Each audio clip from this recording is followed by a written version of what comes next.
आप सुधरने को तैयार हो जाएं, आप में तुरंत उम्मीद जग जाएगी कि दुनिया भी सुधरेगी।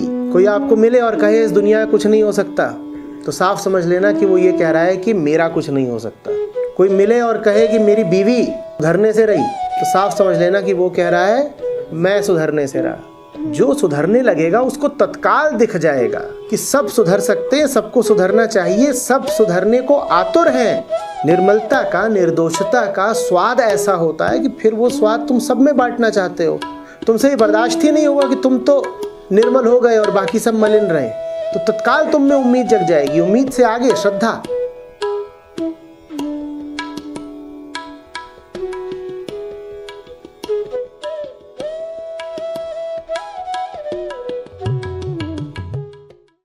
नमस्ते सर। सर कल भगवान श्री राम के बारे में चर्चा हो रही थी, तो आपसे इतना समझ में आया है कि वो किस चीज़ के भगवान श्री राम किस चीज़ के प्रतीक है। त्याग, समर्पण, सरलता, वीरता।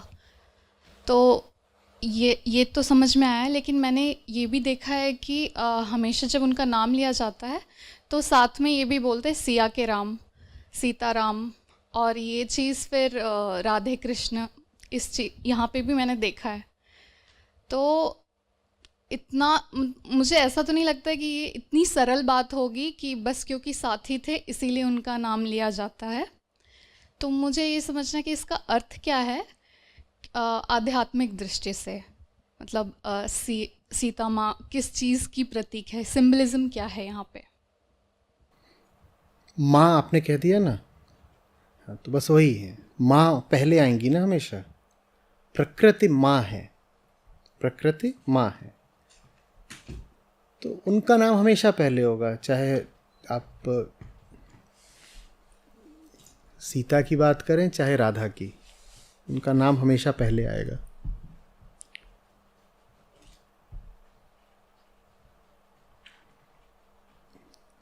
राम सीता धार्मिक अर्थों में ऐतिहासिक चरित्र नहीं है।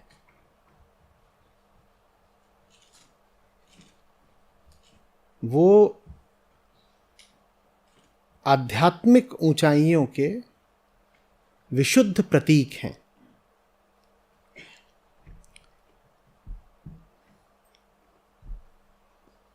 अब सिया राम मैं सब जग जानी, कैसे हो सकता है ये?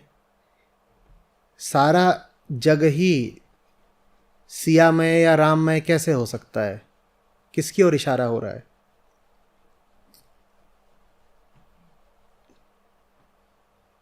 वैसे ही रामचंद्र के लिए तुलसीदास कहते हैं कि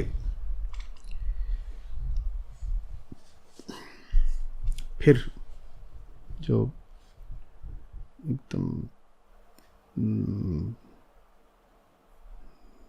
शब्द हैं वो भूल रहे हैं, पर कुछ इस तरह से है कि पग बिन चले हूँ, सुने हूँ बिन काना। गूगल करेंगे तो बता देंगे, बता दीजिएगा, करिएगा यही गूगल। तो कोई व्यक्ति तो नहीं होगा जो बिना पाँव के चलेगा और बिना कान के सुनेगा। तो निश्चित रूप से किसी व्यक्ति की नहीं, किसी प्रतीक की बात हो रही है ना। राम किसके प्रतीक हैं? राम चेतना के प्रतीक हैं। राम पुरुष हैं, सीता प्रकृति हैं। और ये बात मर्यादित ही है और गरिमानुकूल है कि पहले उसी का नाम लिया जाए जो पहले आता है। सीता आध्यात्मिक दृष्टि से राम की भार्या नहीं है, वो जगत जननी है, वो सबकी माँ है। एक अर्थ में वो राम की भी माँ है। तो उनका नाम पहले इसीलिए आता है, समझ रहे हैं? प्रकृति ही वो आधार है जिससे चेतना का अंकुर फूटता है। चेतना आविर्भूत होती है प्रकृति से ही, तो इसलिए देवी को माँ बोलते हैं। सब उसी से आते हैं, वही जन्म देती है और सब उसी में वापस चले जाते हैं। मिट्टी ही शरीर बन जाती है और शरीर पुनः मिट्टी हो जाता है। माँ इसीलिए जन्मदायिनी भी है और मृत्युदायिनी भी है। जन्म भी वही देती है, मृत्यु भी वही देती है, और अगर उसको समझ लो तो मुक्ति भी वही देती है, जन्म और मृत्यु से। ये दोनों ही आपको मिल सकते हैं, आप जो चाहें आपको मिलेगा। जन्म चाहोगे, जन्म भी वहीं से मिलेगा। मृत्यु तो कोई मांगता ही नहीं। ये अलग बात है कि अगर आपने जन्म मांग लिया है तो मृत्यु जन्म के साथ साथ अनिवार्य रूप से मिल ही जाती है। तो जन्म और मृत्यु भी माँ देती हैं। वही देवी जिसका प्रतीक है, दुर्गा, काली, अम्बा, चंडी, सब जिसका प्रतीक है। और मुक्ति भी वही देती हैं। दुर्गा सप्तशती में बड़ा रोचक वृतांत आता है ना, अब मैं फिर नाम भूल गया। तो वहाँ पर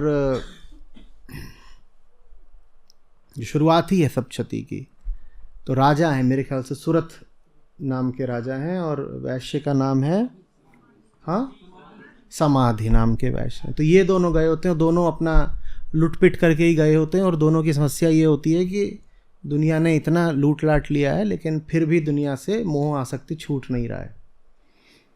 तो उनको पूरी कहानी बताई जाती है मार्कंडेय पुराण में दुर्गा सप्तशती की। और जब उसका तीसरा चरण भी पूरा हो जाता है तो दोनों अपना तपस्या वगैरह करते हैं देवी की, और दोनों से पूछा जाता है बताओ क्या चाहिए।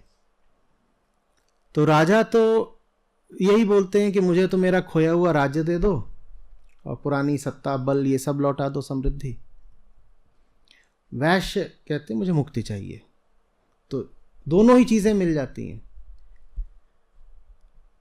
ये पक्का है कि पीछे भी देवी हैं, अंत में भी देवी हैं, माने आपसे आगे भी, आपके पीछे माने आपके अतीत में, आपके जन्म की दिशा में भी देवी हैं, आपसे आगे भी माने आपके भविष्य में, माने आपकी मृत्यु की दिशा में भी देवी हैं।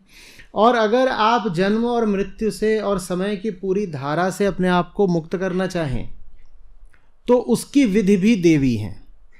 अब देवी से हमारा आशय क्या है?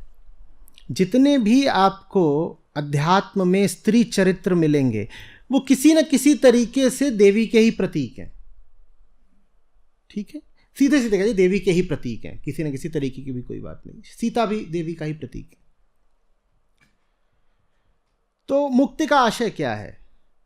मुक्ति का से आशय है ये जो तुम जी रहे हो, जिसमें तुम्हारा जन्म हुआ है, जीवन है पूरा, फिर मौत आ जाएगी, इसको समझो। यही कहलाती है देवी की उपासना। उप माने निकट, आसन माने जाना, अपने आप को मौजूद करना, उपस्थित होना, होना। अस्ति, वहीं से आसन भी आया है, होना, उप आसन, देवी के निकट जाना। निकट जाना माने जानना, दूरी बनाना माने अज्ञान बढ़ाना। जान गए जीवन को तो जीवन से मुक्त हो जाओगे। देवी ही जीवन है, देवी ही मृत्यु है।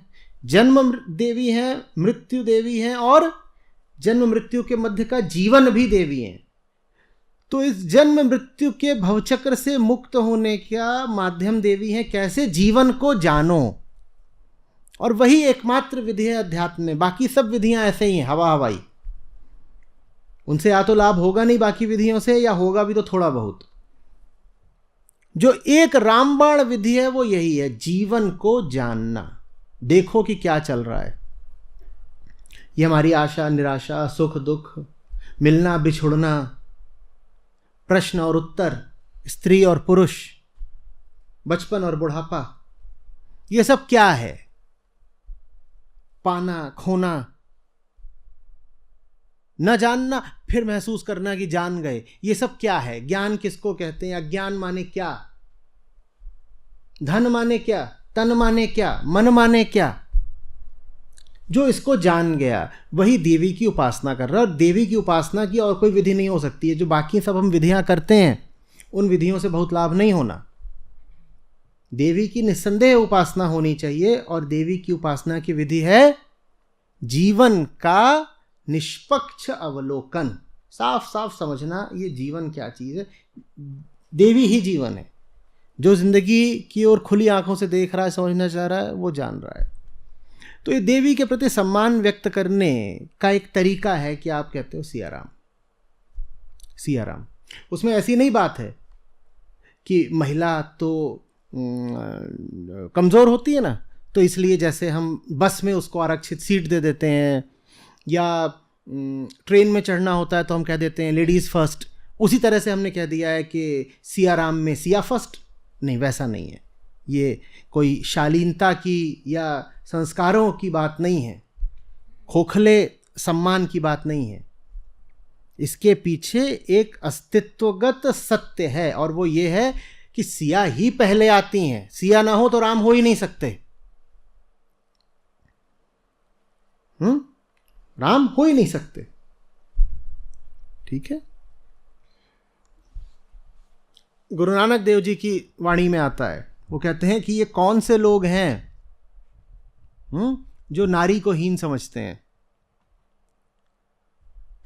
वो सब बादशाहों से पहले आती है, वो हीन कहां से हो गई। लेकिन उसी में आगे बढ़ के वो मालूम क्या कहते हैं? कहते हैं कोई बिरला ही होता है जो नारी के बिना हो सकता है, लेकिन ऐसा कोई हो सकता है। तो माने नारी से मुक्ति भी संभव है। और नारी यहां किसकी बात हो रही है? जीवन की, महिला की नहीं बात हो रही है, जीवन की, जीवन की बात हो रही है। और वो मुक्ति महिला और पुरुष दोनों को चाहिए। वो ऐसा नहीं है कि जितने मेन घूम रहे हैं, मर्द, वही मुक्ति मांग रहे हैं। आप शरीर से, चाहे महिला हो चाहे पुरुष हो, चेतना से तो सब एक ही है ना। ठीक है। शरीर एक लिंग का हो सकता है, दूसरे लिंग का हो सकता है। चेतना तो सभी की मुक्ति मांगती है, और सब की मुक्ति का साधन वही है, जीवन का अवलोकन, देवी की उपासना। इससे शायद एक और बात जुड़ी है जो मेरा दूसरा प्रश्न भी था। तो आपने बहुत सारे ऐसे वीडियोस में जो विमेंस रेवोल्यूशन पे है, उसमें आपने ये कहा है कि freedom of man will also come from women. तो क्या ये रिलेटेड है? बिल्कुल बिल्कुल। इसका अर्थ वैसे देखिए, स्त्री और पुरुष ये दोनों एक दूसरे के इतने साथ हैं कि एक दूसरे के बंधन के ये बड़े से बड़े कारणों में है। एकदम गुत्थम गुत्था हैं ये दोनों। एक को मुक्ति नहीं मिल सकती अगर दूसरा बंधन में है, ये संभव नहीं हो पाएगा। और लगभग कदाचित यही कारण रहा होगा कि धर्म का जो पूरा अनुष्ठान है वो एक गति से ही इतिहास में आगे बढ़ पाया, और एक सीमा से आगे बढ़ भी नहीं पाया, क्योंकि धर्म की मुख्य धारा से महिलाओं को ज़्यादा नहीं तो थोड़ा बहुत तो बाहर ज़रूर रखा गया है। चाहे वो वैदिक धर्म हो, चाहे बुद्ध का धर्म हो, जैनों का धर्म हो, ईसाइयों का धर्म हो, किसी ने कम किसी ने ज़्यादा, लेकिन सबने अपने धर्म को पुरुष केंद्रित, पुरुष प्रधान ही रखा है। ये माना गया है कि मुक्ति की ज़्यादा संभावना और मुक्ति की ज़्यादा आवश्यकता भी पुरुष को है। तो यहाँ तक कि ज़ेन, जो कि धर्म का एक बड़ा परिमार्जित रूप है, उसमें भी ऐसा रहा है कि बड़े बड़े मठ ऐसे रहे हैं जिनमें मात्र पुरुष रहे हैं, और महिलाओं ने उन मठों में प्रवेश की कोशिश की है तो उन्हें दिक्कतें आई हैं। हालांकि प्रवेश कर लिया उन्होंने, पर दिक्कतों के बाद। तो धर्म ने कुछ ऐसी कोशिश करी कि पुरुष को मुक्ति मिल जाए, और महिला को थोड़ा बहुत कुछ उपचार देके छोड़ दिया कि हाँ भाई चलो, तुम्हें भी तनाव होता है, तुम्हें भी बेचैनी होती है, तुम्हें भी कोई आध्यात्मिक उपाय चाहिए, तो ऐसा करो कि तुम भजन कर लिया करो, तुम्हारे लिए इतना ही बहुत है। तो महिलाएं अपना घर में थोड़ा बहुत पूजा पाठ, व्रत उपवास, भजन कीर्तन इतना करके अपने आप को संतुष्ट करती रहीं। और जो मुक्ति की पूरी और कठिन और जटिल और अंत तक जाने वाली यात्रा है, उस पर अधिकांश पुरुष ही चलते रहे। नतीजा यह निकला है कि पुरुष भी अंत तक नहीं पहुंच पाए, कि उन्होंने कहा कि हम ये यात्रा खुद ही पूरी कर लेंगे। स्त्रियों को तो थोड़ा बहुत पूजा पाठ ही पर्याप्त होता है, उनको वही कर लेने दो, फलाना व्रत रख लेंगी, पूजा कर लेंगी, बिंदी टीका बता दिया, वो सब अपना कर लेंगी। स्त्रियों के लिए इतनी धर्म पर्याप्त नहीं, उतना धर्म नहीं पर्याप्त उनके लिए। स्त्रियों की भी जो धार्मिक प्यास है, उनकी भी जो आध्यात्मिक मांग है भीतर, वो पुरुषों जितनी ही होती है भाई।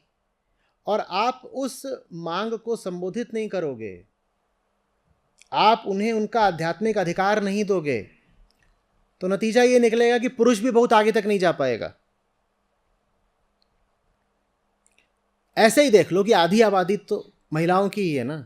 वो आधी आबादी अगर दबी सहमी, शोषित ही रह गई, अज्ञान में, अंधेरे में रह गई, तो पुरुष कैसे और कितनी दूर तक जा सकता है? जन्म उसने एक स्त्री से लिया है, शारीरिक रूप से आकर्षित भी वो एक स्त्री की ओर ही होता है। उसे जन्म देने वाली स्त्री भी अगर पिछड़ी हुई है, जिस स्त्री के साथ उसका गठबंधन हो गया वो भी अगर पिछड़ी हुई है, तो पुरुष में कौन से सुरखाब के पर लगे हैं कि वो इन प्रतिकूल परिस्थितियों में, ऐसी प्रतिकूल स्त्रियों के होते हुए भी वो मुक्ति की ओर पहुंच जाएगा। अभी भाई बात करके गए ना कि जीवन संगिनी अगर नहीं समझदार हो पा रही तो पुरुष को भी कितनी दिक्कत आ जाती है। अब कहां से मुक्ति पाओगे? जिसके साथ गांठ बंध गई है, आपने उसके आध्यात्मिक उत्थान के लिए, उसकी जीवन शिक्षा के लिए कुछ करा नहीं, तो फिर आप भी कितनी दूर जा पाओगे?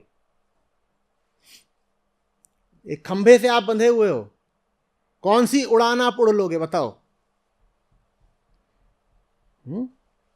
तो इन दोनों की मुक्ति भी साथ है, इन दोनों के बंधन भी साथ हैं। ये दोनों एक दूसरे की मुक्ति के कारण भी बन सकते हैं, और एक को मुक्ति नहीं मिली तो वो दूसरे के बंधन का कारण अनिवार्य रूप से बनेगा। तो आज आप अगर महिलाओं के उत्थान की, उनकी शिक्षा की बात करते हो, उनके मन को फैलाव, आज़ादी देने की बात करते हो, ये आप महिलाओं पे कोई एहसान नहीं कर रहे हो। महिला आगे नहीं बढ़ेगी तो आपको ही तकलीफ होगी। महिला विकसित नहीं होगी अगर बाहरी भीतरी हर तरीके से, तो पुरुष भी मारा जाएगा, क्योंकि लौट के तो उसे घर ही आना है ना। और घर में वही चल रहा है, सास बहू का कांड। अब ले लो मुक्ति। तुम कह रहे हो हमें तो घर में बैठ के आध्यात्मिक साहित्य का सेवन करना है और ध्यान लगाना है, और वहां बर्तन फूट रहे हैं और कैट फाइट चल रही है। लगा लो ध्यान। जिस महिला के साथ हो, तुम उससे कुछ ऊंचे तल की बात करना चाहते हो, और वो यही बात करने में लगी हुई है कि साड़ी की दुपट्टा, स्कर्ट की ब्लाउज, उसका दिमाग ही इससे आगे नहीं जा पा रहा। अब ले लो मुक्ति अपनी। खुद आगे बढ़ना है तो उसकी मदद करो, और जब आगे बढ़ते हो ना, तो मन खुद ही ऐसा हो जाता है कि किसी को पीछे नहीं छोड़ना चाहते। ये कौन सी आध्यात्मिक यात्रा है जो मन को विस्तार नहीं देती, उसे संकीर्ण बनाई रहती है? अध्यात्म तो करुणा साथ लेकर आता है ना, और परमार्थ का भाव कि अगर मेरा भला हो रहा है तो सबका भला हो। सबका भला हो तो घर की महिलाओं का ही भला ना हो, वही पड़ी रहे बेचारी पिछड़ी बस। ऐसा कैसे स्वीकार करोगे?